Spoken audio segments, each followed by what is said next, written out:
أستغفر الله رب البرايا أستغفر الله من الخطايا أستغفر الله رب البرايا أستغفر الله من الخطايا ربي زدني علما نافعا ووفقني عملا مقبولا وهب لي رزقا واسعا وتب علينا توبة نصوحا Ampuni ya Allah, hamba bertaubat, bimbing langkah diri meraih ridho-Mu, sirnakan prasangka buruk dari dalam hatiku dan sesamaku.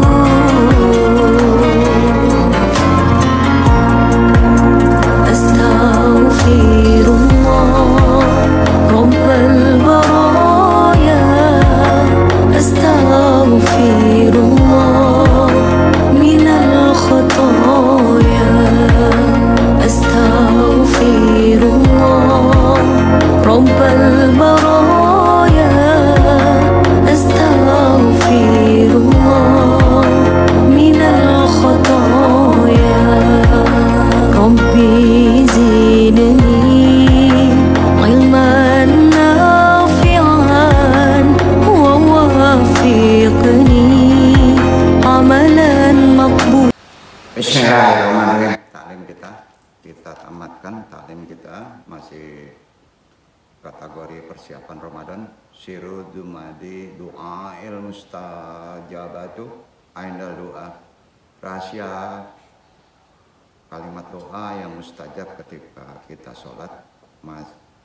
Kita hanya 41 ya, tapi ada 2 di bab 1 ini. Kita hanya 1 bab, 42 dan 43. 41 kemarin sudah kita bahas. Langsung ke tajuk risalah, mudah-mudahan Allah meridhoi.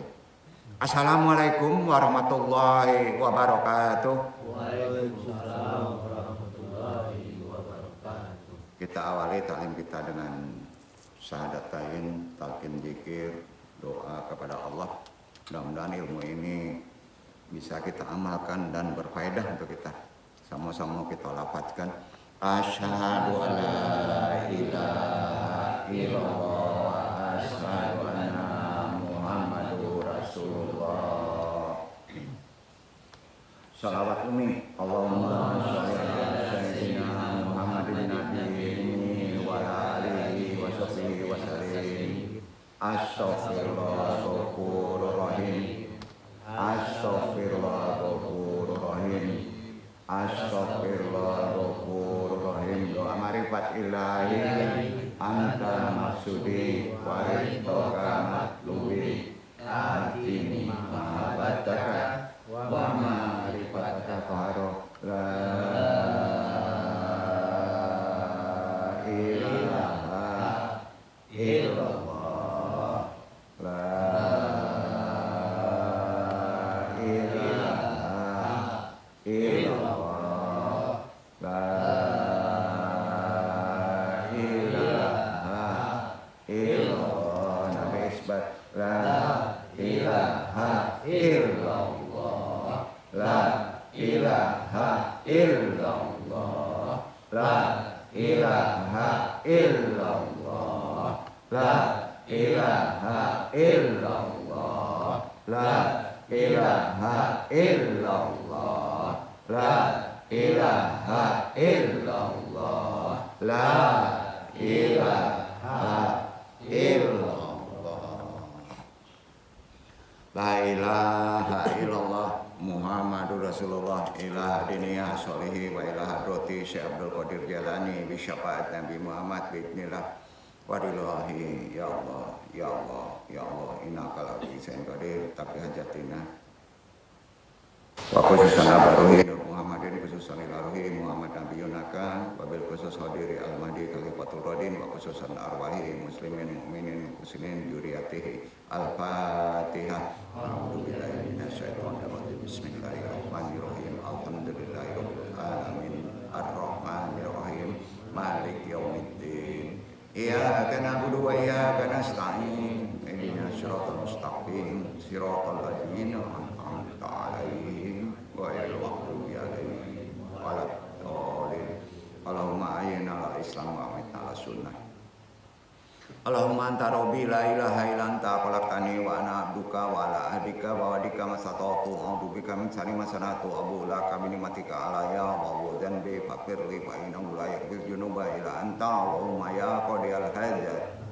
Allahumma ya kafi'al muhimmat Allahumma ya dafi'al burri Allahumma ya rafi'ud darajat Allahumma ya syafi'al amrat Allahumma ya mujibad da'wat Allahumma inna nas'aluka selamatan fid din wa afiatan fil jasadi wa jadatan fil ilmi wa barakatan fil rizqi wa taubatan qabla maut wa rahmatan indal maut Allahumma hawwin 'alaina sakatil maut wa najatan minan nari wal afa indal hisab rabbi shrah sadri wa yassir amri wal uqdatam lisani yafqahu qawli la haula wa la quwwata illa billahil aliyyil alhamdulillah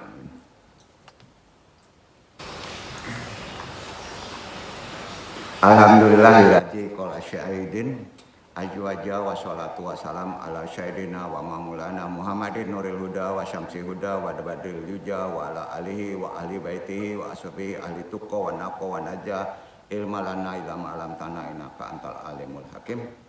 Puji syukur kehadirat Allah Subhanahu wa taala dengan pedat iradatnya kita masih bisa datang ke tempat ini diberi waktu untuk berthalibul ilmi. Tadi sudah disebut akan anung bahas ya, rahasia kalimat doa yang mustajab ketika kita sholat. Bab 1 ada 2 part pendek-pendek saja kita tamatkan.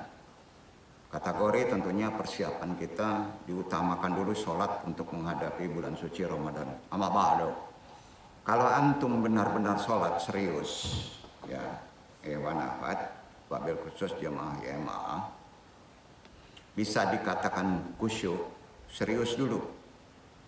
Saat antum membaca surat Al-Fatihah, paling pokok kalau sulitnya adalah di titik iya kana budu wa iya kana sa'in yang artinya hanya engkaulah yang kami sembah dan hanya kepada engkaulah kami minta pertolongan, sujud dan minta tolong. Poinnya itu pas menyebut iya kana budu wa iya kana sa'in ya. Arti kata pas kita sholat ya kepada Allah saja, bukan kepada yang lainnya, dan pada sholat itu kita minta tolong. Itu poin. Pahami itu maknanya, ya Allah, engkau perintahkan aku sholat. Perintah tuh, jadi wajib. Engkau janjikan saat aku sholat. Allah berjanji nih, pas kamu sholat dengan ucapan tadi, engkau mengabulkan apa yang aku mohonkan. Nggak perlu detail. Pasti Allah tahu. Pas kita sholat, pasti kita membutuhkan Allah. Itu yang disebut hamba Allah. Pada ucapan, maknanya iya kana budu wa iya kana sa'in. Paham poinnya? Paham ya? Ya. Jadi itu poinnya maknanya dari iya kana budu wa iya kana sa'in. Itu dulu.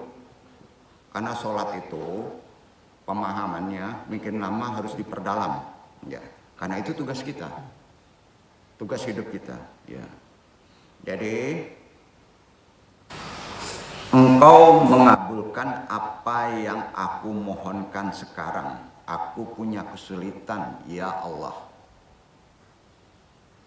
Kita ini punya kesulitan, ya. Mudahkan. Itu dalam makna iya kana budu wa iya kana stain. Solusi kita menyebut itu ada pertolongan Allah. Kita berkomunikasi bahwa kita punya kesulitan. Ya Allah, mudahkan. Ya, dalam ucapan tadi itu lebih tinggi lagi maknanya, ya. Pertanyaannya sekarang, apakah kita mengucapkan iya karena budu doa itu semacam tadi mendikte Allah atau bukan? Jawab. Jawabannya tidak. Jawabannya tidak. Bukan mendikte Allah itu. Ya. Nah, tentu tidak, karena difirmankan oleh Allah di Al-Fatihah harus menyebut itu. Sampai ya? Nah, ya. Jadi udah paham? Paham ya? Nah, itu yang dimaksud makna dari kalimat apa? Iya kana budu wa iya kana sta'in. Kita sholat diperintahkan. Kita sholat karena kita minta tolong. Dan janji Allah akan menolongnya. Kalau kita paham dari ucapan hanya iya kana budu wa iya kana sta'in. Anung tegaskan itu karena pentingnya makna sholat. Di sini sering lupa, makanya jangan terburu-buru. Intinya sabar. Waktu kita sholat, jangan terburu-buru. Ya, poinnya paham ya? Udah paham maksud iya kana budu wa iya kana sta'in? Sudah ada dua makna, perintah dan kita diperintah juga meminta tolong. Berarti hidup kita pasti ada kesulitan dan pasti menjanjikan Allah mengabulkan kalau makna itu sampai. Duduk. Maka kita tidak akan tergeser dari tim lalai sholat. Ya. Jadi kalau berdoa ada nasihat. Kita berdoa baik itu dalam posisi tidak dalam keadaan ritual sholat maupun dalam keadaan sunnah, sholat sunnah, atau dalam keadaan biasa saja, atau dalam keadaan sholat, dilarang menggurui Allah, dilarang. Ya, makanya kita pakai doa yang diperintahkan saja sama Allah. Iya kana budu wa iya kana sta'in. Udah sampai itu sebetulnya. Tapi kalau membaca doa tadi tidak bisa waktu tidak sholat. Takutnya nanti kita membacanya di luar sholat. Berarti kita harus sholat. Ya, betul? Betul ya. Disebutkan dalam hadis yang diriwayatkan oleh Imam Tirmizi dari Nabi besar Muhammad SAW pernah menyatakan bahwa doa merupakan, kata Nabi, doa merupakan ad-do'a'u muqulu ibadah, yaitu inti sari atau senjata orang muslim dalam ibadah. Doa itu senjatanya orang muslim, bukan uang, bukan kepintaran, ya, tapi doa. Sepakat tak? Ya. Alasannya kenapa demikian? Gampang ya. Senjata kita ternyata hanya sholat.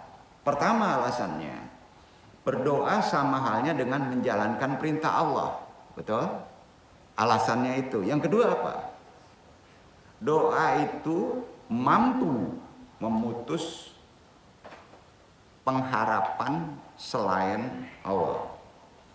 Doa itu mampu memutus dari pertolongan selain Allah. Kalau kita minta tolong pada makhluk, bisa ditolong, bisa tidak. Tapi dengan doa, pasti mampu ditolong Allah. Itu alasan keduanya. Betul kan? Karenanya dalam doa, karena yang kita hadapi Allah yang nggak mungkin nggak menolong kita, ada adab. Berarti ada adab. Berarti ada aturan. Betul kan? Ya. Apa adabnya? Kita kutip pendapat dari Syed Abdullah bin Haddad atau Al-Haddad yang mengatakan bahwa doa itu tidak penting mustajab. Dalam antum berdoa, lebih tingginya nggak perlu antum mesti dikabul. Ini mulai dalam nih. Berarti kalau antum berdoa memaksa dikabul, ya berarti antum sudah menggurui Allah. Tolong ingat itu. Unik kajian dong ya? Enggak. Sering lupa kita. Doa awak nggak dikabul dong, gitu. Manggarutu, Pak. Hah? Kalau doa kita tidak dikabul, ya, artinya antum itu dikabul, bro. Ini udah paham lah, ya. Begini pengertiannya ya. Jadi kata Al-Haddad nih, doa itu nggak perlu kamu pikirkan dikabul atau tidak dikabulnya, mustajab atau tidak mustajabnya, dijabah atau tidak dijabah, nggak penting. Karena doa itu sudah ibadah. Doa itu sudah perintah. Berarti Allah tahu itu. Ya. Doa sudah bentuk apa, Pak? Antum berdoa. Doa itu sholat juga doa kan? Antum sebagai hamba budak kepada Allah. Betul? Betul? Kalau hamba diperintah sama tuannya atau budak perintah tuannya, pasti nurut. Kalau nggak nurut, nggak digaji. Ya, gitu ya. Jadi jangan meminta dikabul atau tidak dikabulnya. Pasti Allah ngukur gaji antum. Lebih makrifat? Lebih paham? Ya, oke. Jadi kaum yang berpikir secara Yahudi di sini habis nih. Benar kan? Ya. Jadi doa itu hamba, penghambaan diri kepada Allah, dan itu perintah. Ini bukti bahwa kamu hamba itu lemah. Berarti harus memerlukan yang menolong kita, Tuhan kita yang paling bisa diandalkan menolong, Allah Subhanahu wa taala. Di bawahnya Rasulullah sebagai syafaat pembantu, ya. Paham? Maka Rasulullah disebut wakil Allah, ya. Dua itu saja, Pak. Allah Maha Cemburu, Pak. Koreksi kita. Kita minta tolong kepada makhluk itu hanya jalan dan jembatan, bukan untuk menjadi kabul. Kamu minta tolong sama andung itu hanya ikhtiar. Ikhtiar bukan jadi qabul. Pahami itu? Sampai ya? Jadi jelas, doa kita orang yang makrifat tidak pernah memikirkan dijabah, dikabulkan, mau tidak, enggak penting bagi kita. Karena doa itu juga sholat, perintah, ya. Jadi doa aja deh. Allah tahu. Enggak susah kita hidup kan kalau begitu kan. Jadi doa itu bahasa kalau disandingkan dengan sholat wajib hukumnya. Orang yang sombong, orang yang tidak berdoa, betul hadis, ya. Itu bukti bahwa kita lemah sehingga meminta kepada Allah. Analoginya kan gitu.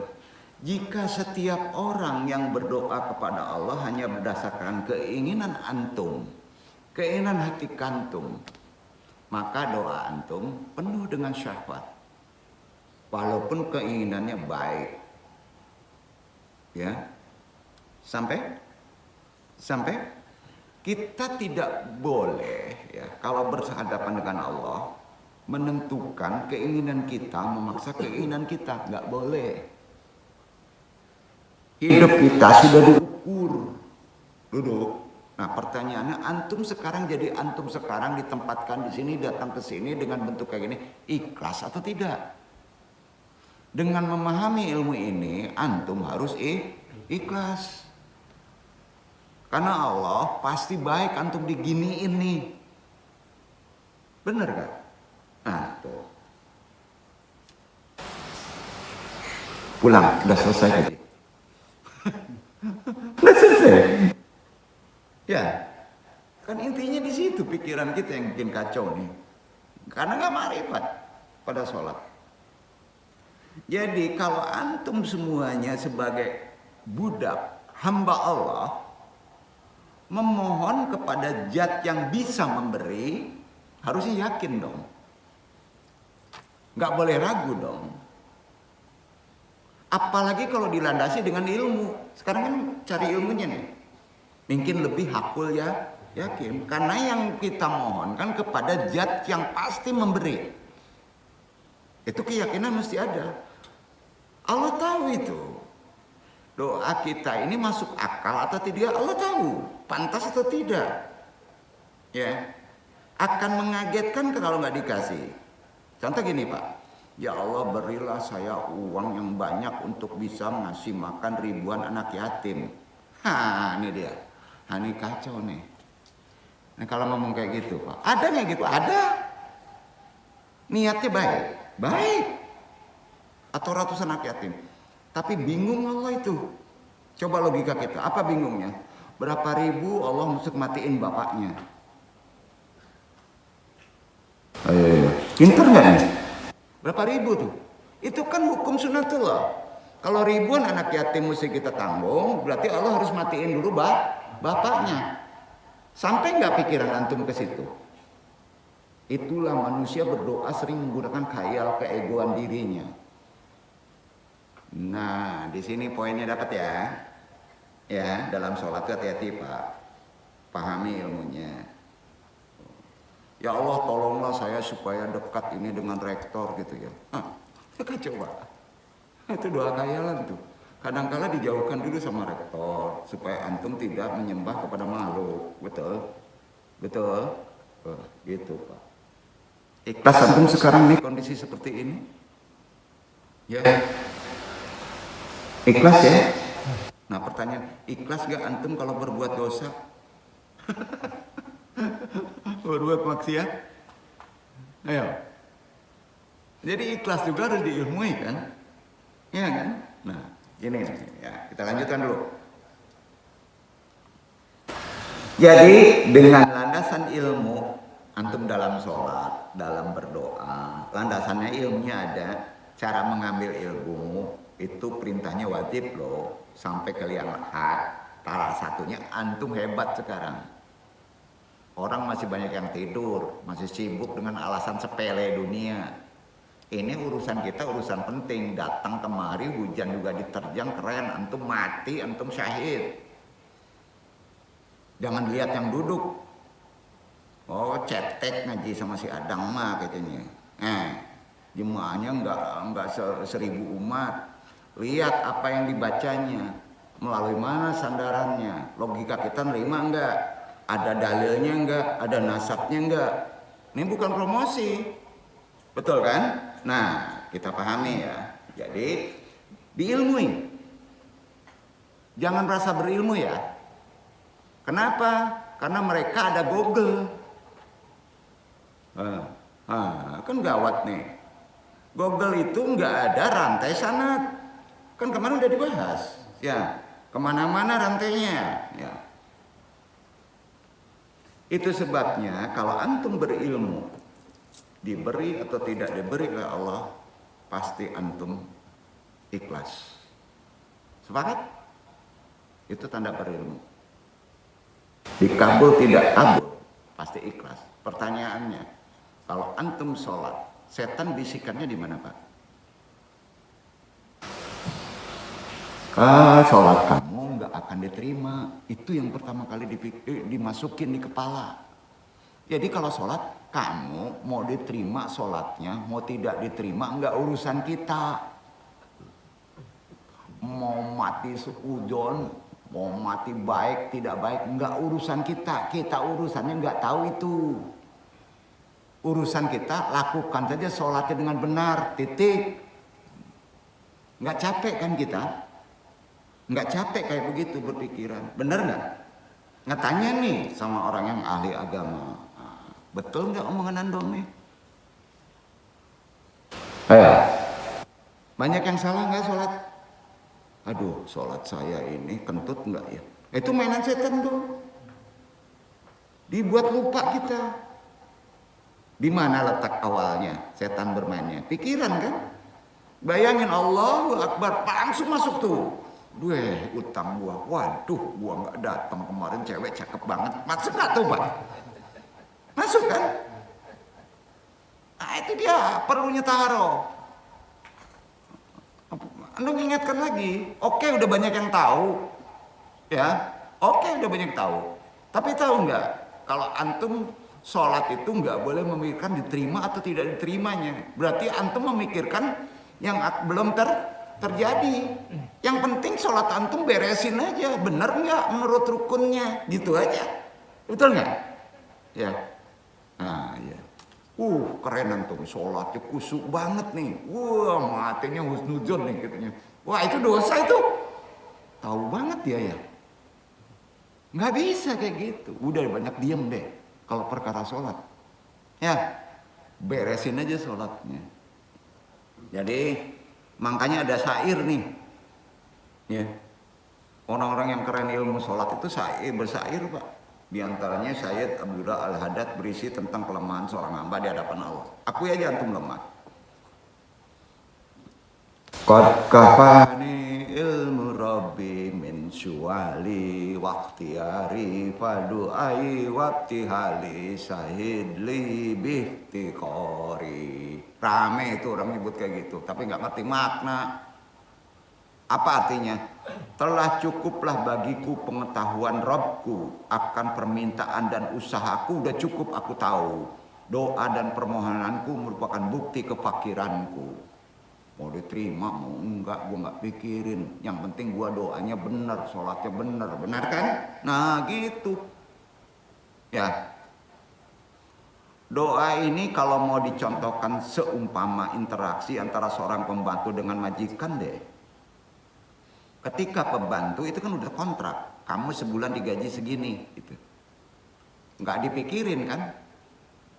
Ya, nggak dipikirin. Yang penting kerjanya bener kan? Ya. Maka ia akan menunjukkan kelemahannya itu kalau namanya pembantu kepada majikannya pasti nggak pernah ngejago tuh nggak. Petantang petenteng dipecat tuh. Ya. Dinunjukin kelemahannya tuh. Nah, kepada majikannya, menunjukkan bahwa ia adalah seorang buruh, budak. Benar? Sekaligus mengakui bahwa yang diminta adalah seorang majikan yang memiliki kemampuan untuk mengatasi kehidupan kita, baik itu bersifat rezeki. Dilawan pembantu, majikan. Bodoh kita kan? Nah pertanyaannya, dilawan Allah. Usir dari sini. Gitu dong. Sepakat ya? Kan harus punya pikir kuat kita. Berarti otaknya apa tuh? Waras nggak? Nggak waras lah otaknya kayak gitu. Marah lagi dong akhirnya dipancing kayak gitu ya. Karena yang kita hargai Zat yang Maha Penolong, Tuhan kita, Rabb kita, ditantang kan aneh. Capek dong kita ngaji ya. Iya kan? Yang paling krusial aja dia tantang ya. Nah kan kacau nih. Jadi kita udah paham. Ini terkait perkara sholat. Kita contohkan iktibarnya kepada pembantu lah. Ya. Begitu juga ketika kita berdoa kepada Allah. Umpamanya kayak gitu. Antum ini buruh di hadapan majikannya. Maka seseorang menunjukkan bahwa dirinya sangat lemah sekaligus mengakui kekuasaan Allah. Jika sudah demikian, urusan hati ingin dikabulkan akan menjadi urusan kesekian. Benar? Urusan mau dikabulin nggak dikabulin, inget nggak abdi dalam orang Jogja? Yang penting gua mengabdi sama raja katanya. Gitu kan? Nggak dipikirin mau digaji nggak digaji ya. Nah, itu kira-kira gitu deh. Ya kita jangan ke makhluk, tolol kita. Iya kan? Nah, ini ke partai pula kan? Ngaji yang penting udah ada ke partai. Katanya untuk link dapat kerja. Ahli agama lagi on. On hidup kayak gitu tuh. Anda bukan mendesak supaya ngaji, enggak. Ada skala prioritas ya. Ah itu dalemi. Kan bodoh banget tuh. Yeah. Jadi di sini yang perlu Anda jelaskan lebih krusial di kondisi kekinian ya. Kita harus terus mendekat kepada Allah, pahami ilmunya, makrifatullah gampang. Tinggi ilmunya pun, pandai berdebat pun, halus ngomongnya dulu, makrifatnya cetek banget ya. Takut, ikut apa Pak? Maru-aru, padahal jadi budak sama partai kan kacau gitu, benar. Jadi jika sudah kita sholat seperti itu, nggak dipikirin dikabul atau tidak kabul ya. Urusan sekian ya. Yang penting perasaan kita bisa menghamba, itu bukti bahwa kita adalah umat ya, makhluk yang diciptakan oleh Allah. Benar? Ya. Karena itu dalam berdoa kita tidak sepatutnya menggurui, mendikte Allah, apalagi sampai melawan Allah. Supaya menuruti apa yang kita minta, nggak beradab Pak. Khayalan manusia itu terkadang repot kalau dituruti oleh Allah Pak. Umumnya manusia itu bermohon, kata Allah, dinilai ngayal. Atau ngayal, berhayal aja ya. Gitu Pak. Kalau dituruti Allah repot nih. Contoh ketika ada orang yang berdoa meminta dijadikan kaya supaya bisa merawat ribuan anak yatim, tadi udah disebutkan. Bisa mengasihi apa ratusan. Doa seperti itu kalau dituruti repot nggak Pak? Udah bisa jawabannya kan? Di satu sisi niatnya baik, menolong orang lain, boleh. Ya. Tetapi kalau ikutin, Allah ini harus membunuh ribuan bapaknya kan? Iya kan? Maka jadi ya yatim kan? Atau harus menciptakan ribuan orang fakir miskin kan? Benar kan? Jadi sekarang paham ya kenapa Allah menciptakan iblis? Ayo, paham nggak? Kenapa Allah menciptakan Korin? Iya kan?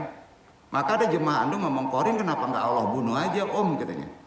Ayo tak parah, orang waras kayak gitu. Kemarin disebut jangan nantang Allah. Kenapa Allah menciptakan iblis sama Korin? Bunuh aja mereka. Gimana Om caranya membunuh Korin sama iblis? Jadi gimana ngajinya tuh? Jelasinnya gimana tuh? Ambil panoko kita toko kapalonyo ku. Berang Belandung jadinya kan? Karena enggak gini ya. Apakah dia baca atau enggak ya? Coba renungin, benar enggak tuh? Aduh, susah ya. Jadi ya pas marah ya udah diumbuk sama bulu-bulu ya gitu kan. Supaya jangan marah. Ya nggak bisa, kalau itu ya nggak bisa nggak marah. Iya kan? Jadi doa yang aman dan paling baik itu dipanjatkan ialah doa yang warid atau warid. Sanatnya ada sampai ke Rasulullah, jangan digampangin. Memohon itu minta tolong juga kepada Allah, berilah saya permohonan ini dengan doa ini yang benar. Nah, sebelum doa yang ngomong gitu dulu. Nabi aja ngomong kayak gitu. Karena pikiran kita itu kata Allah sering ngayal. Ya, gampang berdoa. Gampang, nggak perlu ngaji, nggak perlu dia ngaji sini, doa lah sendiri. Ke depan aja satu langkah kita nggak tahu. Doa kan untuk umumnya karena kita nggak tahu ke depan. Benar kan? Nah, itu dia. Jadi di sini perlu kita pahami konsep sholat. Sabar dalam sholat. Itu penolong. Sejatinya gitu. Jadi sholat itu bukan ritual karena perintah saja. Ada solusi membantu antum dalam hidup. Sepakat? Sepakat? Sholat itu bukan ritual penggugur kewajiban saja. Di sholat itu pun ada solusi antum ditolong Allah. Ya, jadi kalau antum sholatnya ngaco pula pertolongan Allah. Benar kan? Bukan Allah nggak sayang. Iya. Nah, deh.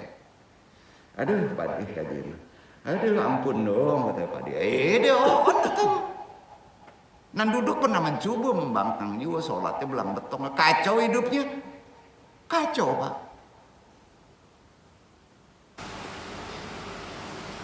Jadi ini kan terkait dengan risalah sebelumnya. Berilmu pun harus bersanad.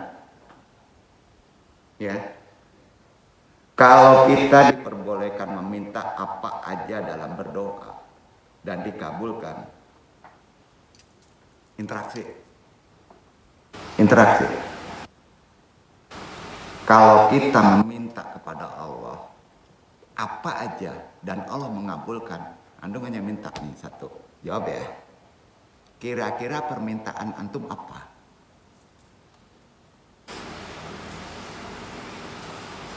Nah, merenung aja. Jangan dijawab tuh. Susah tuh. Sandarkan skala prioritas. Kalau minta sorga, itu benar itu. Utamain aja minta sorga. Pasti cuma sorga. Tapi kalau minta dunia, banyak pak. Pengen kaya, pengen dapat jodoh, pengen kerja, pengen berduit, betul? Pengen laku dagangan, betul? Hah? Kata Allah, anjale enggak, Aden tahu, gitu. Nyinyam. Kalau minta dunia, maka doa terbaik minta sorga aja deh, ya. Maka urusan dunia ikut. Pinter nggak kita? Bukan nggak boleh minta dunia tuh sepertiga syaratnya. Apa sepertiga? Iwan nggak datang kemarin kan? Nggak ngerti tuh. Sepertiga pertama ada ikhtiar, betul kan? Ya. Sepertiga kedua ada sholat, betul kan? Ada doa, ada ritual. Sepertiga keempat harus memaafkan semua orang. Nggak boleh ada musuh, maka kabul. Kalau minta dunia saja susah nggak? Susah pak. Kalau minta surga selesai sekali urusan dunia akan terbawa, benar kan? Jadi doa, kalau Nabi doanya pendek-pendek aja, ya Allah berilah, ampuni, jauhi dari neraka, dapatkan surga, kan clear. Allah nggak tahu nggak? Nyinyi banyak orang gini doa. 1000 dinar, nah, 1000 dinar itu sejarah bro. Sejarah. Bukan nggak boleh doa kayak gitu. Banyak ulama ngomong kayak gitu. Kalau doa ke Allah mesti detail nggak beradab antum. Maaf, anu bukan menyinggung ulama-ulama keren ya. Bukan menafikan fikih ya. Ya, kita udah tahu pangkalnya. Ya.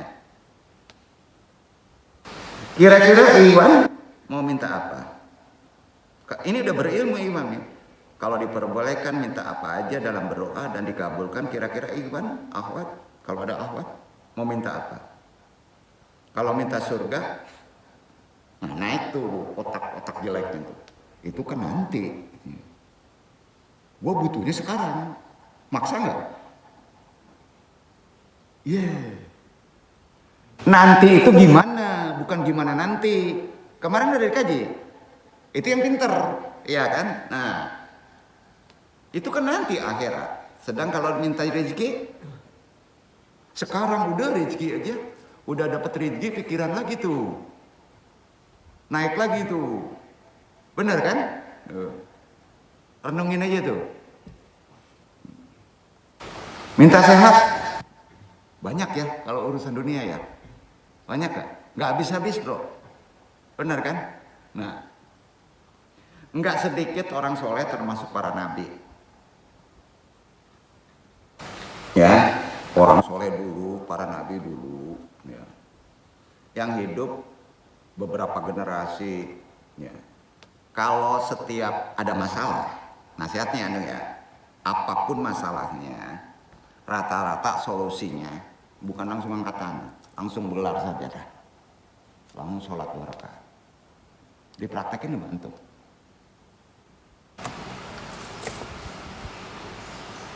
Enggak juga beres waktu marah, berwudu, masih timbul marah, sholat, masih juga marah, mati saja tidur, kan gitu enggak? Jadi orang dulu tuh kalau ada masalah problem apa aja langsung sholat, gelar tikar. Ada sholat ampun, tobat kapan saja, ya, pisahkan dengan sholat wajib, duduk. Jadi solusinya minta tolonglah pada sabar dan sholat itu kena juga pada kondisi sunnah. kapan saja, di mana saja. Antum masalahnya mau pecah kepala nih. Ya, mau pecah. Langsung gelar tuh tikar. Umpamanya gini, gagal, tersinggung hebat. Gelar tuh, sholat. Ya Allah, tolonglah saya. Nggak apa-apa. Maka solusi yang kamu dapat, demi Allah nih ya, dikasih tenang. Solusinya belum pecah tuh. Setelah tenang, kamu akan melangkah, diberi solusi lagi untuk menyelesaikan masalah. Paham? Itu mukjizatnya sholat. Benar? Sebetulnya kalau sakit juga, antum ini bisa jadi cespleng, Pak. Sakit gigi, antum langsung ke dokter gigi. Ketawain sama Tuhan tuh. Duit habis, ya. Gigi dicabut, ompong antum. Ya. Kalau antum sholat, ditenangkan dulu nih, mesti kemana nih? Oh, ini mesti ke dokter gigi nih. Ya, oh ini kadang-kadang nggak perlu ke dokter gigi, paham nggak? Paham nggak? Apa dulu Pak solusinya? Akhirat dulu Pak. Sholat kan akhirat, nih Red. Ya. Tadi kan suruh pulang ya, ya. Sekarang pulang lagi. Berarti gantung juga ilmu antum tuh. Ilmu tuh sampai mati. Benar? Benar, belajar tuh. Iya kan? Jangan gantung-gantung. Jadi nggak sedikit ya orang soleh. Sekarang udah ditunjukin. Ini sanad. Para nabi, para orang soleh, para orang ahli toreko. Tiap diberi masalah, langsung dia gelar sajadah. Karena solusinya sabar dan sholat, minta tolonglah kepada itu. Duduk. Minta tolong kepada anda. Salah juga antum. Minta tolong sama orang yang kaya, biarpun nggak beragama. Salah juga antum. Benar? Itu boleh setelah antum sholat, maka ditunjukin nanti. Udah clear kan? Udah ya? Solusinya apa? Semua masalah. Sholat. Sabar. Sholat kan perlu waktu. Perlu ketenangan, perlu proses, perlu jalan. Sabar dan sholat. Salah nggak hadis tuh? Salah nggak Quran? Enggak kan? Enggak. Oke. Udah paham solusinya. Demi Allah, umumnya rata-rata sholat. Demi Allah.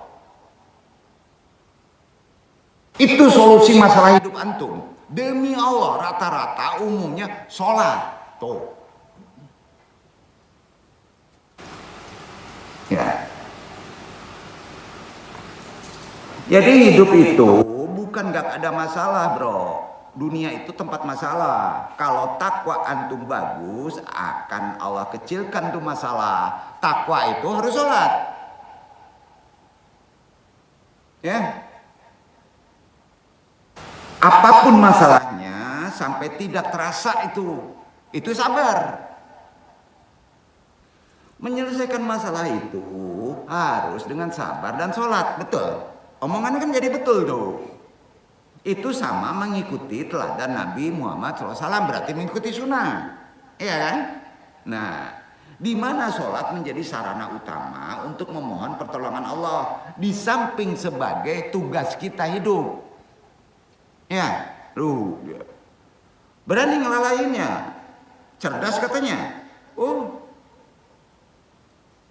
Saat menghadapi kesulitan, karenanya Allah mampu menyelesaikan masalah. Itu akidah. Sedangkan tugas kita adalah apa Pak? Kalau udah sholat, solusinya udah ada, kita yakini, bersabar. Sabar itu menjadi penolong sejati setelah sholat. Paham? Paham ya. Jadi menjadikan kita berserah diri kepadanya untuk menyelesaikan masalah seperti yang diajarkan dalam Al-Quran. Dasarnya tegas Pak. Wasta'inu bisobri wasolah. Betul kan? Nah, semua orang yang berjawab pasti mengalami masalah enggak? Dan ada beban hidup yang ditanggung di pundaknya enggak? Iya ada. Sangat mustahil. Kalau hidup seorang berjalan lancar-lancar aja, kamu cari lancar, nggak akan ada. Diuji dulu. Ngomong beol aja dikasih sakit perut dulu kan. Kalau nggak dikasih sakit, di celana tuh beol. Nah itu dia. Quran itu analogi Pak. Logika kita nerima. Pasti hidup semua orang mempunyai masalah masing-masing. Percaya deh. Semua orang pasti mempunyai masalahnya masing-masing. Percaya deh, dong ulang tuh kan. Bebannya masing-masing. Hanya saja mereka menutupi semua masalah itu dengan cara yang berbeda. Enggak deh, di atas dunia ada masalah. Menutupinya cara berbeda. Ada yang menutupi masalah itu dengan senyuman palsu. Ada yang menutupi masalah itu dengan mabok. Ada yang menutupi masalah itu dengan KKP. Ada yang menutupi masalah dengan nonton. Ada yang menutupi masalah itu seolah-olah bisa kaya, lifestyle. Dibelangin rambutnya supaya sejahtera. Gimana tuh? Itu nutupi masalah. Ya. Benar kan? Seakan hidup, gua tenang nih, nggak ada masalah. Nggak ada Pak. Nggak ada deh orang yang nggak punya masalah. Padahal sebaliknya ya. Gede kecilnya pribadi yang tahu kan. Nah, kita mungkin akan selalu bertahan menjalani hidup yang penuh dengan masalah, dengan perasaan yang beraneka ragam kan. Nah, natural. Jadi kalau orang nggak punya masalah, mau? Nggak normal hidupnya. Normal nggak? Nggak kena hisap nggak normal Pak. Namanya apa Pak kalau kena hisap? Orang gila kan? Waras gak? Jadi sebagian orang ada juga yang terus mencari solusi kesana kemari dengan kabar. Ada yang bisa menyelesaikan masalah, padahal belum tentu bisa selesai masalahnya dalam waktu yang cepat. Itu sabar. Sebagaimana disampaikan, kalau kita punya problem pasti ingin ketemu orang yang punya kemampuan, kekuatan untuk menghilangkan masalah. Padahal Allah ngasih jimat, minta tolonglah pada sabar dan sholat. Dibentang nggak tuh sejadah? Langsung lari? Ya salah Pak. Prioritasnya itu dulu.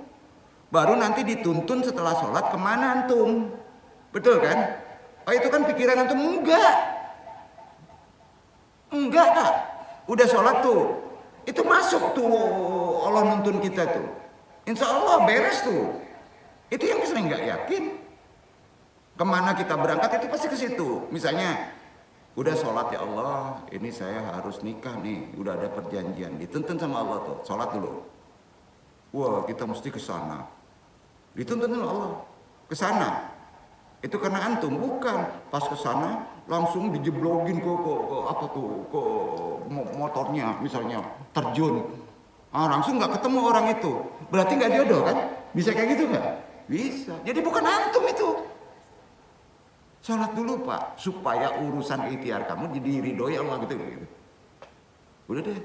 Nah ini udah tinggi lagi kan? Berbeda tadi ilmunya kan? Nah, sekarang pulang lagi. Ya masih ada Pak.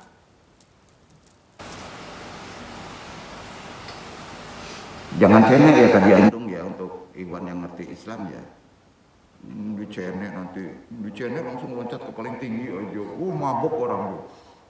Pelan-pelan Pak. Sampaikan tapi pelan-pelan. Ya. Dan harus korelasinya jelas. Karena orang sekarang perlu dalil. Segala dalil. Dalil aja nggak ngerti jadi repot ya. Ya. Jadi pesannya apa sih Pak? Hidup nggak mungkin tidak sholat. Jangan deh. Dong sayang. Allah itu sangat sayang. Al-Wadud. Allah itu sangat mencintai hambanya, maka diciptakan sholat.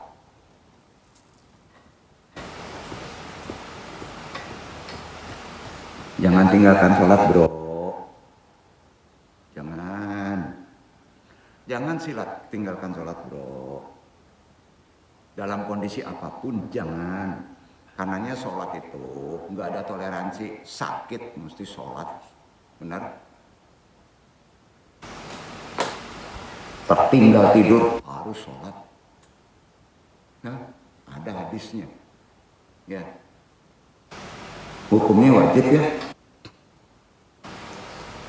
Kalau minta tolongnya kepada sholat harus kuat sabarnya, karena hidup perlu proses. Itulah penolong sejati kita hidup. Setuju gak nih?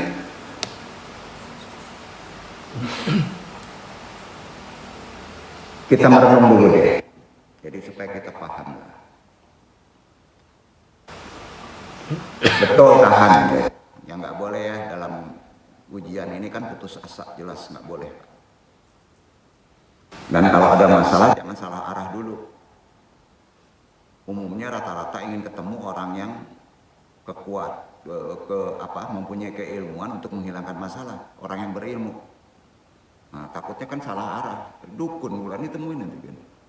Ya, nah, kalau kita punya hajat itu keinginan. Ya. Doanya itu kan tadi kita. Dan ingin solusi, pasti ingin bertemu orang yang bisa mengendalikan hajat itu. Benar kan? Itu kan cari solusi. Ibadah terbaik manusia itu senang. Senang. Maka jangan dipungkiri. Banyak orang yang dianggap pintar, mampu menyelesaikan masalah. Sehingga orang itu menjadi tujuan banyak orang yang sedang memiliki masalah. Jadi orang yang menyelesaikan masalah supaya orang itu senang, padahal dia nggak tahu, disampaikan aja. Karena ibadah orang itu adalah senang. Ketangkep maksudnya? Ya, antum senang deh kalau didatengin orang minta tolong. Apalagi kalau minta tolongnya itu bukan uang. Ya, nah supaya orang itu senang, udah digampangin kan gitu kan? Ya, itu kejiwaan Pak. Jadi ilmu terapi itu nggak sembarangan loh, berat loh. Jangan sampai terseret jadi Tuhan Pak, bahaya Pak. Sepintar, sekuat-kuatnya orang dalam menyelesaikan masalah, pasti ada kelemahan. Setinggi-tinggi ilmu andung pasti ada kekurangan. Apa kekurangannya? Buktinya antum bisa menggerutu kalau antum nggak ngasih rokok. Menggerutu nggak dikasih kopi sembarangan aja gitu. Aduh, ini tuh bukan aja kan? Kan ada syahwat. Kan susah tuh. Pasti siapapun makhluk punya keterbatasan. Betul. Betul. Penandung ngaji tuh, keterbatasan tuh. Lalu siapa yang tidak punya keterbatasan? Udah tahu akidah-akidah, orang bodoh juga tahu Allah Subhanahu wa taala. Rasulullah juga hampir tidak punya keterbatasan karena Rasulullah tidak dikasih lupa, maksum. Berarti tinggi ilmunya kan? Karena dalam mencari solusi pada setiap permasalahan selalu berikhtiar dengan berbagai macam cara, itu boleh. Tapi menyalahi akidah enggak? Itu yang paling penting. Antum nyalain akidah enggak? Tanya. Oh, maharnya itu harus 1 gram ame. Tolong kirim kemari. Piti 4 juta. Enggak masuk akal. Ya. Oh, gampang kok. Antum menolak saya. Antum semua ke gunung. Mau antum ikuti masalah itu? Oh, kacau Pak. Jadi Allah penolong, sebenar-benar penolong. Jangan geser akidah. Kalau antum dikasih masalah, cari solusi, bukan menghilangkan ikhtiar. Akidahnya harus paham. Pertama, yang harus antum pahami, menguatkan supaya antum tidak tergeser dari hal yang salah dalam menyelesaikan solusi. Al-Baqarah ayat 45, baca Iwan.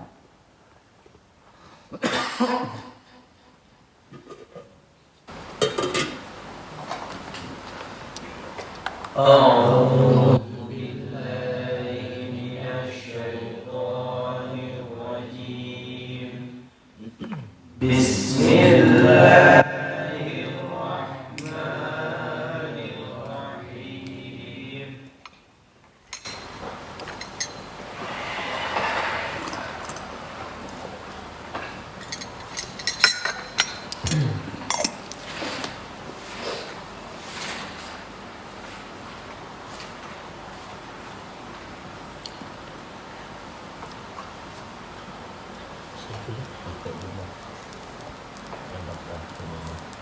واستعينوا بالصبر والصلاة وإنها لكبيرة إلا على الخاشعين.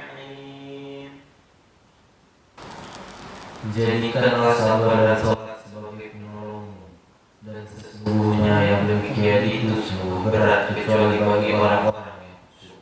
Tahu orang yang khusyuk? Perintah utamanya kalau kamu ada masalah, minta tolongnya apa? Sabar dulu. Sabar. Sabar. Ya, sabar, tapi nggak sholat. Selesai nggak? Ini yang unik ya. Wih, sabar, sabar. Kalau udah sabar itu bentang sajadah. Udah sabar, bentangin aja. Kalau kita mau bantu orang ke sholat, itu terapi baik. Ke anak juga gitu Pak. Sampai kan anak galau nih, udah mau kesurupan nih. Ya, sabar, sabar. Udah mulai tenang, bentangin sholat. Wudhu kamu. Ya, sholat. Tungguin. Sampai mau sholat ke khusyuk nggak subuh, ikuti awal dulu, ya. Karena perintah selanjutnya kata Quran sungguh berat itu, walaupun antum sudah sabar, sudah sholat berat, karena kamu nggak berilmu. Khusyuk kan perlu ilmu, harus tahu ilmu tauhid, ya, harus tahu apa lagi, rukun, harus tahu ihdinas siratal mustaqim, jalan yang lurus itu gimana, harus tahu di awal tadi iya karena duduk iya karena sain, harus tahu tasyahud at-tahiyat itu apa kemarin tadinya, ya kan, betul kan, udah mulai paham deh, ya. Berat Pak kalau nggak tahu itu. Sekarang udah nggak tahu, kasih tahu, ya, insya Allah nggak berat. Minta tolong kepada sabar dan sholat, praktekin langsung. Sabar aja nggak sholat, bisa nggak? Sholat aja nggak sabar, bisa nggak? Nggak, jadi sabar dengan sholat sepaket. Dalam seluruh apapun persoalannya, perkara seperti itu, perkara masalah adalah skala prioritasnya sabar, sholat, ilmui sholatnya. Udah clear? Udah. Sekarang udah sampai ya kajiannya, pulang. Kan gampang tuh. Ya, apalagi? Kan hidup masalah. 2 rakaat, ya. Sabar, sholat, ilmui, clear nggak? Clear kan? Udah clear. Kecuali bagi orang yang khusyuk. Orang khusyuk itu sering secara syariat disebut apa? Orang yang takut hanya kepada Allah kan? Bukan takut dengan miskin, bukan takut karena kanker, bukan takut berat kan? Berat kan? Karena yang membuat takut itu yang bisikin. Harus tahu ilmu Qorin. Ya kan? Dan mengharapkan apa-apa yang ada di sisinya ke Allah aja. Serta yakini bahwa mereka benar-benar akan berjumpa dengan Rabb-nya. Itu yang paling penting. Kamu ingin mengurangi takut? Takut miskin, takut mati, takut kaya. Semua orang pun akan bertemu denganku. Itu solusinya. Setelah kematian, kita akan kembali kepadanya. Jadi perkara takut itu mainan, Pak. Ya. Banyak tahapan-tahapan, Pak, yang menakutkan di depan nanti. Ada hisab, ada azab kubur, ada balasan amal perbuatan. Banyak Pak jalan, Pak. Jadi takut kita, kalau takutnya dunia kaya, miskin, kecil. Banyak yang lebih beresiko di depannya kalau kita nggak ada solusi di sholat dan sabar, betul kan? Makanya itu nunggu kaji. Ya. Karena itu Nabi mencontohkan semua ini kepada kita. Menjadi nabi pun, antum ingin menjadi nabi. Jadi nabi itu bukan berarti bebas dari masalah, bro. Lebih berat dari kita. Naik aja jadi wali, Pak. Naik aja sekarang jadi ahlul agama, S3, dosen agama di bidang agama. Tinggi nggak masalahnya, Pak? Pasti tinggi, Pak. Karena ilmu itu perlu aplikasi. Sampai, Pak? Perlu ilmu wajib aplikasi. Kalau antum ilmu komputer, pasti antum dihadapi masalah dengan komputer. Kalau antum ilmunya ilmu sihir, pasti antum ketemu orang yang kena sihir. Kalau antum mempelajari ilmu yang aneh, pasti ketemu ilmu yang aneh itu. Karena ilmu harus berbarengan dengan aplikasi. Sampai ya? Itu hukum apa, Pak? Kausalitas, sebab akibat. Ya salah sendiri. Kenapa belajar ilmu spiritual agama tinggi-tinggi? Jadi nggak enak ngajinya nih. Kenapa nggak jadi ilmu ekonomi aja? Pasti ketemu miskin dan kaya. Ya udah jangan disesali. Antum kesana itu udah diatur Tuhan, betul kan? Ikhlas aja.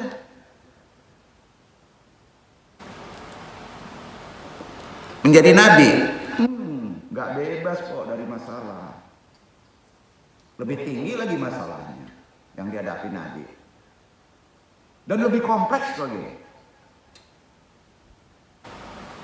Mau jadi presiden, tuh langsung dapat masalah tuh. Bisa gak tiduran tuh. Udah, ridho aja nerima apa adanya sekarang. Kan bacaan ini gitu, Pak. Enak lah kayak gini nih. Benar-benar bersyukur kita. Hidup banyak syukur deh. Betul kan? Ya, belum kerja, jomblo, alhamdulillah. Yang nggak ada duit, ya itu ya. Nggak bisa ke kafe, alhamdulillah. Betul. Sakit gigi, alhamdulillah. Udah tua, alhamdulillah. Masih muda, alhamdulillah. Apa susahnya sih? Nggak salah tuh ada ustadz yang alhamdulillah aja kan? Nggak juga salah kok. Jelas ya, setinggi apapun pasti Allah mengimbangi kan, ya. Itu yang sering kita minta kan, banyak duit. 1 miliar. Masalahnya gede tuh Pak, langsung terima tuh. Udah kepikiran kemana-mana. Bini balik ya, beli anu ya. Panu tuh jadi Walker Pak. Kemana kajian dong? Nah, dong lagi contohnya sehari-hari saja ya, supaya gampang. Kompleks Pak. Nabi itu kompleks masalahnya. Namun Nabi memberikan contoh pada umatnya dengan mengerjakan sholat. Itu poinnya. Itu poinnya. Dan sabar menghadapi masalah. Dilakukan dengan konsisten, penuh kesabaran. Nabi. Apalagi kita mesti begitu kan, nyontoh. Nabi itu kalau sedang punya banyak masalah pasti cepat-cepat sholat. Cepat tuh. Cuman ada 3 waktu yang nggak boleh melakukan sholat. Ini antum nggak tahu loh nih, fikih tuh. Nanti nung sebut. Hati-hati harus diilmui juga sholat. Ada 3 waktu yang nggak boleh sholat. Tanya nih, yang ngerti agama. Siapa aja? Tahu nggak fikih yang nggak boleh 3 waktu itu sholat? Sebutkan hadisnya. Tantang nih. Kesel karena ngepelein sholat tuh kesel. Ada 3 waktu yang nggak boleh sholat tuh. Kan nggak tahu tuh. Kalau antum melakukan sholat itu masih dimaafin deh karena kan antum nggak berilmu. Nanti kalau udah berilmu, bahaya kamu di 3 waktu itu.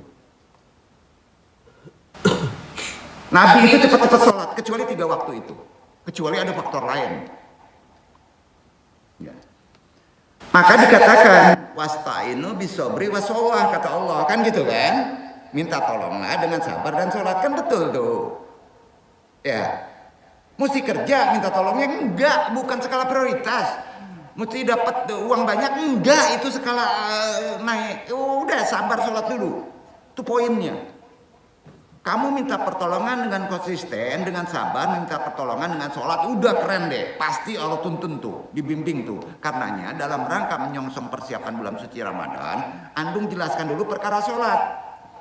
Kalau perkara menahan itu perkara keduanya. Menahan hebat, Pak. Sholat enggak, rusak enggak puasanya? Ya rusak. Kan gitu bahasanya ya. Tersinggung antum dengan omongan Andung ini? Mudah-mudahan enggak ya. Andung sayang. Kalau Allah mencintai, Andung hanya bisa sayang. Ya, kalau sayang itu syaratnya satu aja, antum nggak ngasih rokok, Andung nggak sayang. Allah itu nggak bisa digituin. Sayang nggak sayang tetap sayang, murtad pun Allah sayang, karena Allah itu al-wadud. Paham ya? Paham nggak? Karenanya dalam rangka bulan suci Ramadan, Andung kuatkan dulu ya sholatnya ya. Ya. Keunggulan perintah sholat yang diperintahkan langsung ya Allah naik lagi nih. Tadi kan sudah pulang nih, tambah lagi ilmunya nih. Tapi Andung langsung aja yang ke pangkal-pangkal aja ya. Sholat itu, ya antum itu nggak mungkin nggak punya salah. Karena hidup dikasih lalai lupa, itu manusia. Dikasih ujian, dikasih korin, ada iblis, ya. Penghapusnya sholat. Nah, tambah lagi ilmunya kan. Jadi sholat itu solusi lainnya adalah bisa menghapus dosa. Duduk. Baik kecil maupun besar. Makanya hati-hati Pak. Sholat itu kalau nggak paham bener repot nih. Ujung terakhirnya orang yang nggak sholat bisa dikatakan kafir kan? Iya kan? Nah, tuh hati-hati. Yeah. Ini kan sama dengan mandi di sungai 5 kali sehari. Orang yang sering mandi bisa bersih kan? Analoginya gitu. Yang nggak pernah mandi Pak, apek terus dijauhin orang. Kira-kira gitu deh. Allah itu mengetahui hambanya, makhluk yang tidak akan pernah luput dari dosa, tahu karena diturunkan sholat. Jadi rahmat nggak sholat itu? Rahmat nggak? Karena Allah itu sholat sebagai salah satu sarana penebus dosa. Kan dasarnya udah jelas 45 tadi Al-Baqarah. Ya, wasta'inu bis-sabri was-shalah wa innaha lakabiratun illa 'alal khashi'un. Jadikan sabar sholat sebagai penolongmu, sungguh yang demikian itu berat kecuali bagi orang yang khusyuk. Di situ juga ada penghapus dosa. Sebab dengan sholat kita dijauhkan dari apa Pak? Dengan sholat. Naik lagi nih. Dengan sholat itu bro, bapak-bapak dijauhkan dari perbuatan keji, munkar, maksiat, dijauhkan.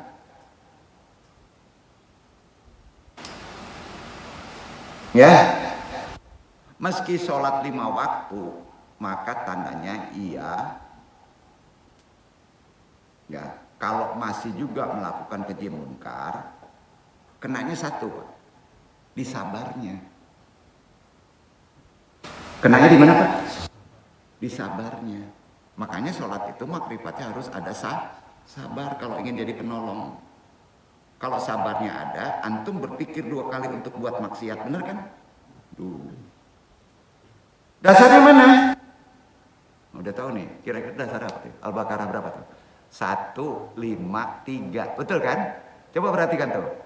Tauhid ikuti rukunnya orang yang punya khalifah. Paham? Baca tuh. Udah tuh. 153 tuh. Menghilangkan munkar, menghilangkan jahat antum. Penghapus dosa.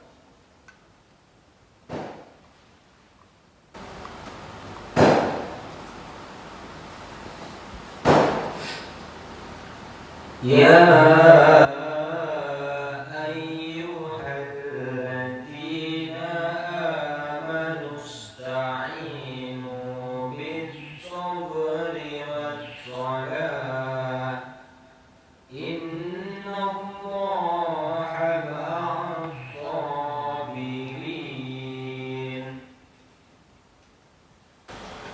Hai orang-orang yang beriman, jadikanlah sabar dan sholat sebagai penolongmu. Sesungguhnya Allah beserta orang-orang yang sabar. Beda dengan 54 tadi kan? Beda ya, ada perbedaan sedikit ya. Laksanakan sholat pada waktunya. Ini kaitannya di situ sebetulnya. Mungkin diperbaiki lagi, tepat awal waktu. Naik lagi tuh. Ya. Kok kesana larinya? Perhatiin dulu ya. Ya. 3 dimensi sholat itu. Sholat itu ada 3 dimensi, Pak. Ya. Pertama, waktu sholat. Perbaiki. Pas dikasih waktu. Zuhur nggak boleh melenceng. Lewat sebelum bisa dikatakan tidak sah sholatnya. Betul kan? Jadi sholat itu yang wajib ada 3 dimensi. Ya. Pertama, waktu. Kedua, bacaan sholat. Salah baca bisa tidak sah. Mana wajib, mana sunat. Udah paham ya? Itu dimensi kedua. Dimensi ketiga yang tahu. Iwan Aris. Gerakan sholat. Harus ngikuti yang sudah disyariatkan ya. Walaupun ada perbedaan. Ilmui. Allahu Akbar. Allahu Akbar. Di pusat. Allahu Akbar di perut. Keempat, Allahu Akbar lepas. Semuanya boleh. Semuanya boleh. Ya, yang nggak boleh apa Pak? Dipakai semuanya.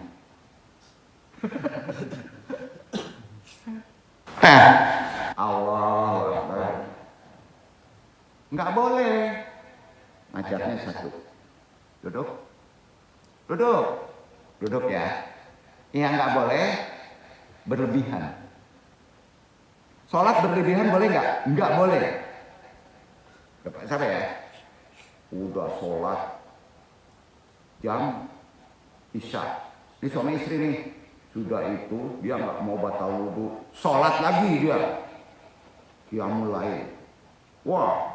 Masuk subuh berlebihan, ya berarti keseimbangannya hilang, tidak meladeni suaminya, dosa. Paham? Ada hak lain, ada ibadah sosial. Paham itu?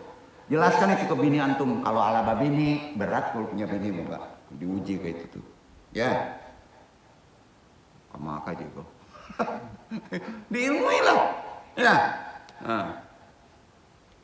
Jadi ada 3 dimensi. Pertama waktu, kemudian bacaan, ketiga gerakan. Salah dari syariat nggak sah. Perlu diilmui, perlu kan? Ketiganya harus tepat dilaksanakan sesuai tuntunan yang sudah digariskan.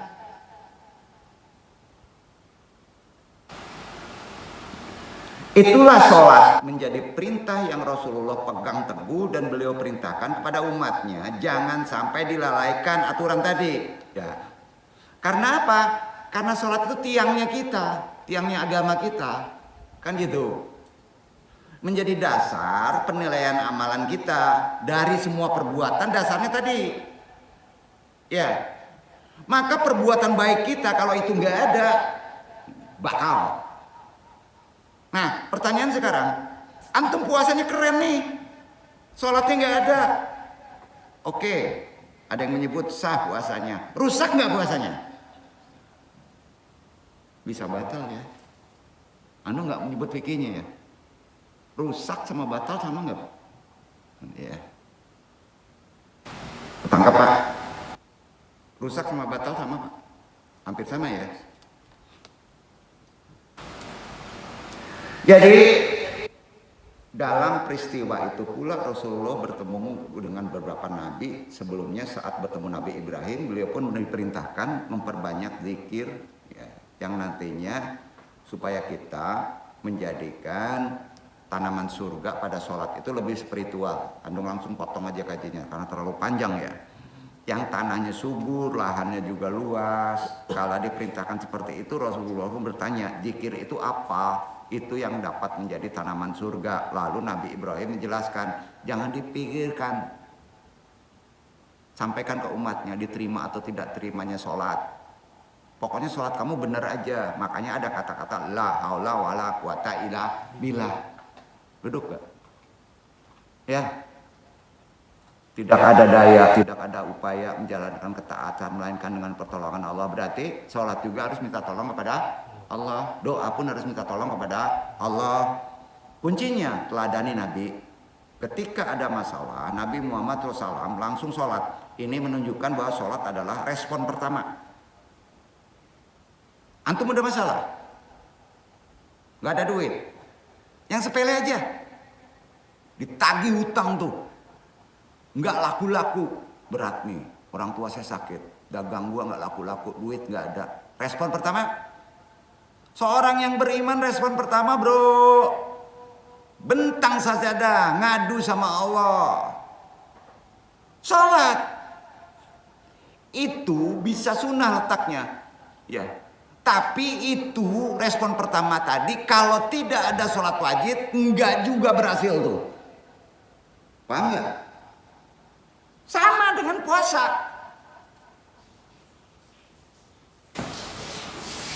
Menahan, nggak ada respon pertamanya, rusak puasa antum.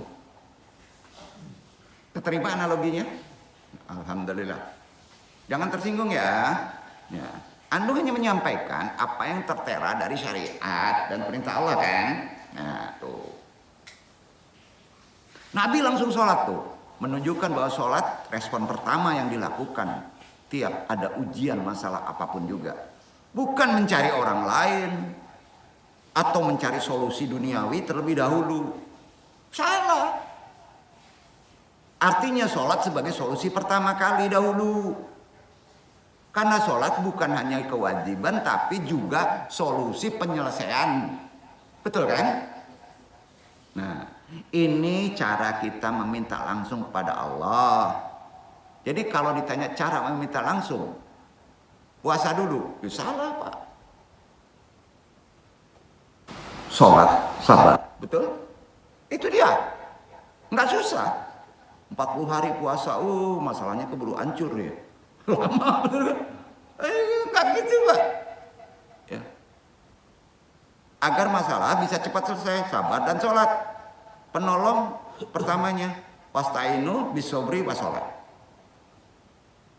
Ini mengajarkan bahwa keduanya adalah kekuatan kita dalam hidup. Jadi kekuatan kita dalam hidup, senjata kita sabar dan sholat. Itulah doa.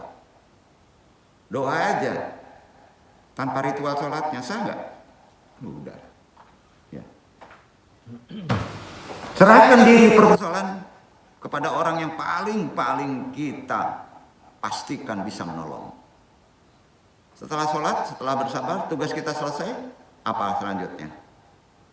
La haula wala quwata illa billah. Duduk ya. La haula ada. Tidak dilakukan dengan sabar dan sholat. Sah. Sah nggak? Karena jika Allah berkehendak pasti selesai, tapi harus syaratnya tadi. Ada nggak hak Allahnya? Ada nggak sabarnya? Ada nggak sholatnya? Semua ada ritualnya kan? Ya. Maka pas di situ Allah pasti menolong. Itu janji. Nah, banyak nggak gagal orang dengan tadi itu melakukan penyelesaian masalah? Banyak. Terutama di mana Pak gagalnya? Ya kadang-kala dia nggak melakukan sholat. Kadang-kala dia tidak melakukan sabar. Nah, terus Allah juga marah. Yang paling berskala prioritas dia minta tolong ke yang lain. Betul kan? Ke makhluk. Betul kan? Gimana tuh? Udah kita diam suruh nunggu sabar nggak ngucapin la haula. Salah nggak? Habis kita semua nih. Kalau udah ngadepi Quran itu udah habis semua itu. Bisa dijidal nggak tadi tuh? Bisa didebat nggak? Masih mendebat? Fo'onan tuh. Nah, segera dirikan sholat, bersabar, mohon pertolongannya. Serahkan, ikhlas pada Allah. Jadi tombol untuk memanggil bantuan Allah, yaitu tadi tombolnya net gitu ya. Sabar. Apa? Sabar. Energinya sabar. Energi. Sudah itu bertahannya, menunggunya sabar. Energinya sabar untuk bertahan sambil menunggu pertolongan dari Allah. Ritualnya sholat. Betul. Ya, sudah itu dengan sabar menunggu la haula wala quwata illa billah. Selesai? Itu tombolnya. Namun tak sedikit dari kita yang mengalami kesulitan untuk khusyuk. Hati-hati, Pak. La haula harus paham dengan ilmu khusyuk. Salat harus paham ilmu khusyuk. Pas kita menyebut iya karena wudu mesti gimana? Pas tahiyat mesti gimana? Betul kan? Sabar itu konsepnya gimana? Itu khusyuk, Pak. Pahami dalam thalibul ilmi. Pikiran seringkali melayang memikirkan urusan duniawi. Itu ada kaitan dengan ilmu khusyuk. Sehingga mengganggu sifat fokus kekhusyukan kita dalam berdialog dengan Allah. Karena sholat itu dialog minta tolong kepada Allah. Sholat itu nggak mungkin nggak ada dialog dengan Allah. Jadi cara agar sholat khusyuk dan bebas dari bisikan setan, nah alias pikiran kita letaknya di sana, Pak. Tidak kemana-mana. Salah satu penyebab utama pikiran kita tak fokus pada sholat adalah bisikan setan. Kalau kita nggak abah, gimana, Pak? Kalau nggak kita tobati, pikiran kita gimana, Pak? Bukan mengusir korin, mengurangi kekuatan bisikan tadi. Ya. Antum sholat. Setan ngasutnya gini nih, kamu sholat pasti tidak diterima oleh Allah. Itu, kata-katanya itu aja. Betul kan? Terus menggoda agar kita menyesali masa lalu. Jadi godaan setan itu menyesali masa yang sudah berlalu, Pak. Ya. Apa aja, berbuat baik juga pasti ada penyesalannya. Kenapa gua enggak begini lebih baiknya ya? Mungkin lebih begini dapatnya, gitu kan? Nah, itu setan tuh. Jadi meragukan keikhlasan serta penerimaan amal ibadah kita di sisi Allah. Itulah dia kerjanya setan tuh. Kita wajib harus melawan perasaan negatif tadi dengan perasaan positif dengan ilmu. Duduk ya, dengan ilmu. Kalau hidup pola berpikir antum ingin benar, fokuslah pikiran bahwa sholat adalah kenangan terbaik. Kenangan kita terbaik, kita bisa sholat. Alhamdulillah. Jadi jadikan kenangan sebagai hamba Allah. Diterima atau tidaknya, kita pikirkan kenangan terbaik bahwa kita telah sholat. Diterima atau tidaknya nggak urusan kita. Itu urusan Allah, kita nggak tahu. Titik, gitu aja. Tak ada yang lebih buruk daripada bertemu Allah tanpa pernah sujud. Sepakat, Pak? Ingin ketemu Allah dengan zikir, latihan itu. Latihan itu. Kalau latihan bisa ketemu, bisa enggak kan? Prakteknya sholat. Ya. Makin banyak latihan, makin keren sholatnya kan gitu. Iya. Jadi dia jelas keikhlasan melalui cerita nih. Ada cerita gini ya. Bapak misalnya Ikhwan di sini umpamanya merawat anak yatim, namun kemudian kecewa karena anak yatim itu tidak membalas budi. Setelah selesai disekolahin, dididik, ya nggak balas duit, lupa bahwa dia pernah mondok, diurus sama ulamanya, ya. Ternyata tidak balas jasa, ya si anak yatim tadi. Kita ini merawat anak yatim itu harus ikhlas kan? Ya. Dibalas budi, nggak dibalas budi, dipikirin. Banyak orang sekarang itu. Antum dulu di tempat saya nih mondok. Jadinya karena saya, Tuhan nggak itu dia. Banyak tuh. Kalau antum berpikir merawat secara ikhlas, kemudian antum berpikir begitu, murahan antum jadi ulama tuh. Murahan nggak? Sepakat? Ridwan sepakat? Banyak kayak gitu nggak? Murahan tuh ulama tuh. Karya beneran dong. Memang kenyataannya begitu. Murahan banget ya. Mengharapkan balas jasa itu hanya karena sifat tamak antum tuh. Merawat anak yatim. Sudah itu anak yatim nggak balas jasa sama kita. Kita menggerutu. Antum kalau nggak dari saya, ya di sini, antum nggak bakal jadi katanya. Itu namanya tamak. Iya. Hati-hati, antum doain nih. Iwan duduk sini bisa merawat anak yatim, ya punya pondok pesantren. Khususnya misalnya Iwan Aris, Iwan Rusdi, gede nanti ke depan tuh punya pondok. Pas sudah selesai antum menggerutu, nggak balas cuci, nggak ngurusin kita, tamak antum, lu marahin lu. Ayo, gimana? Nggak apa-apa, kita sumpahin. Kalau udah lepas udah urusan dia tuh. Sepakat ya? Itu ikhlas. Keikhlasan adalah janjinya apa? Surga. Tamak janjinya apa? Neraka. Banyak tuh ulama jadi neraka tuh. Antum bukan ngejelekin ulama di luar. Penting kan ilmu ini? Benar kan? Jadi penyesalan itu bisikan setan. Hati-hati Pak, ulama itu sering kena tuh. Kesimpulannya, agar sholat kita khusyuk, pikiran kita tidak kemana, lawanlah bisikan negatif, robah menjadi rasa syukur, penerimaan menjadi positif. Alhamdulillah saya dibisikin jelek, tapi saya tidak akan mengikutinya. Alhamdulillah, gitu.